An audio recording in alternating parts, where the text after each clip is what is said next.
आंखों में अजान को गवाते ना सुने, इसी तरीके से बात करता है, उसका खात्मा बुरा होने का खौफ है। दुनिया में तुम डॉक्टर रहे, इंजीनियर रहे, मास्टर रहे, वो बहुत दौलत कमाई, बड़ी बड़ी प्रॉपर्टी के मालिक हो गए, मकान बना के दुनिया में शोहरत मिली, इज्जत मिली, लेकिन मरते दम अगर कलमा नसीब ना हुआ, ईमान पर मौत ना हुई, तो जिंदगी बेकार, आना बेकार, जाना बेकार। और जिंदगी में तुमने परेशानियां उठाई, दिक्कतें उठाई, भूखे रहे, प्यासे रहे, लेकिन मरते तक मौत करने की हो गई, ईमान वाली मौत हो गई, तो तुमसे ज्यादा अच्छा दुनिया में कोई नहीं हो सकता। तुम्हारा आना भी कामयाब, जाना भी कामयाब।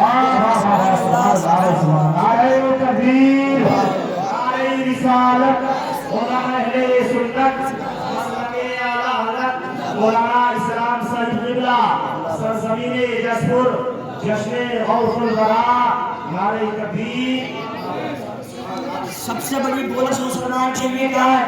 ईमान के साथ चला जाना। दुनिया में हाजी कहला करा, नमाजी कहला करा, दीनदार कहला करा, लेकिन मरते वक्त मौत ईमान पर नहीं तो सब कुछ बेकार है। इसलिए जब जब दुआएं किया करो, रो रो कर दिल दिला कर, तो अल्लाह की बारगाह में ये जरूर कहा करो, मौला हमारा खात्मा ईमान पर करवाना। अगर ईमान पर मौत हो गई, दुनिया में आना कामयाब, जाना कामयाब। अल्लाह का वादा है कि जो ईमान के साथ दुनिया से आया, वो अलग बात है कि गुनाहों की सजा मिले या अल्लाह अपने फजल से बख्श दे, लेकिन यकीनन वो 100% जन्नती है। सुभान अल्लाह। ईमान के साथ दुनिया से गया तो कितना आला सवाब। जो अजान सुनते हैं, अजान सुन के जवाब देते हैं, अल्लाह तमाम जिंदगी के गुनाहों को बख्श देता है, जन्नत में आला मकाम। इसे कौन नहीं कर सकता? ये सब कर सकते हैं, बड़ा आसान उसका है। जवाब में क्या कहना, कोई नई चीज नहीं है, पीछे पीछे वही लफ्ज दोहराते चले जाओ जो मौसी साहब कह रहे हैं। सुभान अल्लाह। अच्छा, ईमानदारी से बताओ, कोई ऐलान अगर मस्जिद में होने लगे, सब खामोश हो जाए कि चूंकि आएगा हो रहा, किसका इंतकाल हो गया, आपने कभी सुना कि जब मौसी साहब अजान पढ़ते हय्या अलस सलाह, ये किसका ऐलान है? ये मौज़िन अल्लाह का ऐलान कर रहा, अल्लाह की तरफ बुला रहा, हय्या अलस सलाह, आओ नमाज की तरफ, हय्या अलल फलाह, आओ कामयाबी की तरफ। यानी जब ये ऐलान होता है, इसे हम बातों में जवाब देते हैं। दूसरी बात सुने कौन सी है?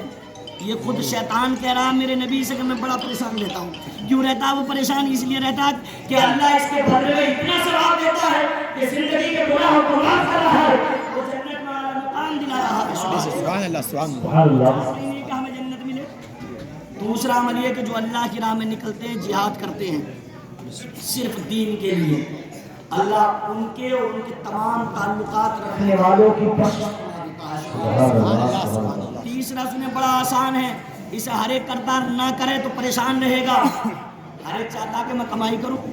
मेरा कारोबार चले, हर एक की तमन्ना रहती है अच्छा कारोबार चले और होना भी चाहिए। कहा कि जो लोग हलाल कमाते हैं, सुभान अल्लाह, शैतान कह रहा कि जो आपकी उम्मत में लोग हलाल कमाते हैं, हलाल खाते हैं, हलाल खिलाते हैं, मुझे बड़ी दिक्कत होती है,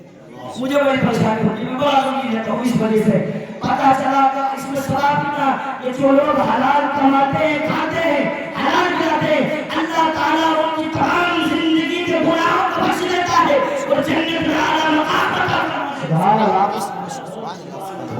पता चला कि हलाल कमाना भी सवाब। आज हमारी हालत ये है, हमारे मामलात ये हैं, आज हमारे ये हो रहा कि अगर जरा सी नजर बचे तो हम हराम की तरफ लपक जाते हैं। कोई खेती का काम करा, जंगल चला जाए, इधर भी अपनी ईख हो, इधर भी हो, इधर से गन्ना तोड़ेगा, इधर अगोला डाल देगा, दूसरे की भी नजर रखते हैं। हराम का सबसे पहला असर ये होगा, जो हराम कमाते हैं, हराम खाते हैं, सबसे पहला अज़ाब ये है कि उसकी दुआ को रद्द कर दिया जाता है, अल्लाह की बारगाह में कोई दुआ कबूल नहीं होती। और दूसरा कहा कि हराम खाने वाले की औलाद नाफरमान होती है, ये दुनिया में उसके लिए अज़ाब है, उसकी औलाद नाफरमान होती है। अल्लाह सबको हलाल कमाने खाने की तौफीक अता फरमाए। हलाल कमाना चाहे कितना कमाओ, 1 करोड़ कमा लो, सवाब का सवाब पैसे भी अपनी जेब में आ रहे हैं। चौथा अमल क्या बताया? पहला कहा जो लोग अजान पढ़ते हैं, अजान सुनते हैं, अल्लाह उनको गुनाहों को बख्श देता है। दूसरा जो अल्लाह की राह में जिहाद करते हैं, तीसरा जो हलाल कमाते हैं, हलाल खाते हैं, अल्लाह उनको गुनाहों को बख्श। चौथा वो है कि जो सुबह नमाज इशराक को अदा करते हैं, फजर की नमाज पढ़ते हैं, नमाज पढ़ने के बाद में इतनी देर मुसल्ले पे बैठे रहते हैं, जहाँ पर नमाज अदा की है वहीं पर बैठे हैं, जिक्र इलाही में मशगूल है, तस्बीह और तहलील पढ़ रहे हैं, कलमा طیبہ کا فکر کریں یہاں تک کہ سورج طلوع ہو گیا اس کے بعد میں 2 رکعت نماز اشراق کو ادا کرتے ہیں اللہ رب العزت یعنی جو اس طرح کا عمل کرتا ہے شیطان خود بتا رہا ہے میرے نبی سے یہ جو آپ کی امت میں ان عملوں کو کرتا ہے کہ نماز فجر کو ادا کر کے مصلی پہ بیٹھے بیٹھے ذکر الہی میں مشغول ہے کلمہ طیبہ کا فکر کر رہا ہے درود شریف پڑھ رہا ہے یہاں تک کہ سورج طلوع ہوگا اس کے بعد میں نماز اشراق کو ادا کرتا ہے اللہ تعالیٰ ایسے عمل کرنے والے کے 70,000 آبوں میں رشتے دار کے گناہوں کو بخش دیتا ہے اور جنت میں اعلیٰ مقام عطا فرماتا ہے۔ واہ واہ واہ سبحان اللہ تکبیر نعرہ رسالت مسلک اعلیٰ حضرت مولانا اسحاق صاحب قبلہ سبحان اللہ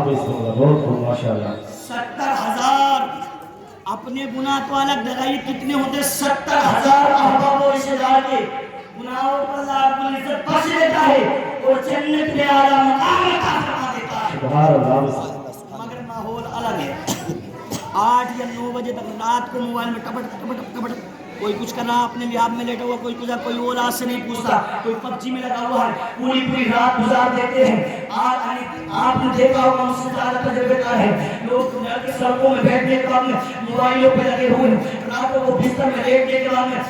1-2 بجے تک موبائل چلاتے ہیں اور صبح کو 9 یا 10 بجے اٹھنے کے بعد میں ناشتہ کرتے ہیں حضرات محترم خود فرمایا علماء لکھتے ہیں کہ صبح روزی تقسیم ہوتی ہے جب مسلمان اپنا 10 بجے سو کے اٹھے گا تو گھر میں پریشانی نہیں تو کیا ہوگا بے شک خود فیصلہ کریں بتائیں جو ایسا عمل کرتے ہیں اللہ تعالیٰ بے شمار بخش دیتا ہے اور 70,000 احباب و رشتے دار کے گناہوں کو بخش دیتا ہے سبحان اللہ اور اس ایک آیت کو سلطان ہند خواجہ رضی اللہ تعالیٰ عنہ نے نقل فرمایا کہا ایسے ہی نہیں بلکہ کہا امام الائمہ امام اعظم ابو حنیفہ رضی اللہ تعالیٰ عنہ فرماتے کہ ایک شخص 40 سال تک کفن چراتا رہا کتنے سال تک 40 سمجھدار نہیں ہو سبحان اللہ 40 سال تک کفن چراتا رہا کیسا گناہگار ہوگا آج لوگ رات میں قبرستان جانے سے کہتے ہیں یہ قبرستان جاتا 40 سال تک کفن چراتا رہا جب اس کا انتقال ہوا تو بعد انتقال کسی اللہ والے نے خواب میں دیکھا کہ جنت میں کہنا سبحان اللہ حیرت میں پوچھا کہا یار تو بڑا گناہگار تھا پوری زندگی گناہ کیے گناہ کا گناہ کرتا رہا 40 سال تک تم نے مردوں کے کفن تک نہیں چھوڑے چراتا رہا لیکن یہ سبب ایسا ہے کہ تو جنت میں گھوم رہا ہے وجہ تو بتا کہ تجھے جنت کیسے ملی سنیں یہ جواب دیتا کہتا ہاں میں بڑا گناہگار تھا سیاہ کا بدکار تھا لوگ میرے بستی والے میرے گناہوں سے دفن کرتے تھے بڑی شک کی نظروں سے مجھے دیکھتے تھے میں نے جب سے زندگی میں قدم رکھا گناہ پہ گناہ کرتا رہا کوئی نیک عمل نہ کیا میں نے بہت زندگی میں گناہ کیے ہیں سب لوگ مجھ سے نفرت کرتے تھے دور بھاگتے تھے کیونکہ میں 40 سال تک کفن چراتا رہا وہ چوری کرتا رہا ایسی میں نے زندگی بسر کری لیکن یہ اللہ والے پوچھتے ذرا یہ تو بتا تمہیں اتنے بڑے بڑے گناہ کیے ہیں 40 سال تک گناہ کفنوں کی چوری ہوئی ہے لیکن تجھے جنت کون سے عمل سے ملی ہے اللہ نے تجھے جنت کیسے عطا کی ہے یہ جواب دیتا کہتا سنو کہ میرے اعمال کا پتہ تو جہنم ہی تھا کیونکہ میں نے بہت گناہ کیے ہیں لیکن اللہ نے میرے ایک عمل کو پسند فرما لیا ہے اللہ نے میرے ایک عمل کو قبول فرما لیا ہے اسی کے سبب میرے 40 سال کے گناہوں کو بخش دیا ہے اللہ نے مجھے جنت میں اعلیٰ مقام عطا فرما دیا ہے یہ اللہ والے پوچھتے ذرا یہ تو بتا وہ کون سا عمل ہے جو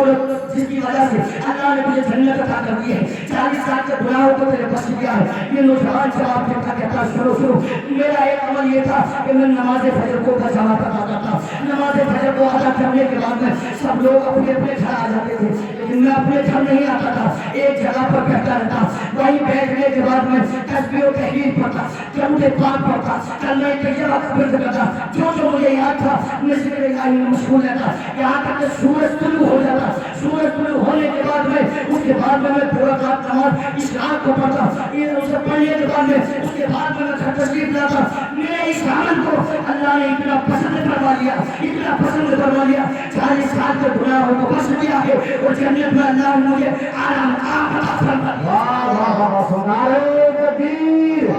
نعرہ رسالت علماء اہل سنت مسلک اعلیٰ حضرت سرزمین جسور جشن غوث الورا مولانا اسحاق صاحب قبلہ नारे तकबीर बहुत खूब भाई माशाल्लाह 40 साल के गुनाहों को बख्श दिया। आज जो 2-4 दिन से नमाजें पढ़ने लगे हैं, अच्छी बात है। वो इमाम साहब ने ये सिरदर्द लंबा कर रहे हैं, पैर इनका ऐसा है, आवाज़ में नहीं आ रही है। और सही से खड़े होकर पूछना कि नमाज की कितनी शर्तें हैं, तो बता नहीं सकता। इल्ला माशाल्लाह कोई होगा कि नमाज की कितनी शर्तें हैं, नमाज में वाजिबात क्या है, मुफ्सदात नमाज क्या, बता नहीं सकता। इसलिए मेरे भाई किसी को हकारत की नजर से ना देखो, पता नहीं अल्लाह ने किसकी कौन सी अदा को पसंद फरमा लिया है। कभी घूर न करना, तकब्बुर न करना कि हम नमाजी है, हाजी है, हम बहुत बड़े अल्लाह है, नहीं, पता नहीं अल्लाह ने किसकी अदा को क्या पसंद फरमा लिया है, और उसी के सबब अल्लाह उसे जन्नत में आला रखा। रब बड़ा रहीम है, बड़ा करीब है, बचने वाला है। आइए मैं अपनी तौबा तय करूं। बोले सुभान अल्लाह। वो तेजी के साथ में 10 मिनट के अंदर अपनी गुफ्तगू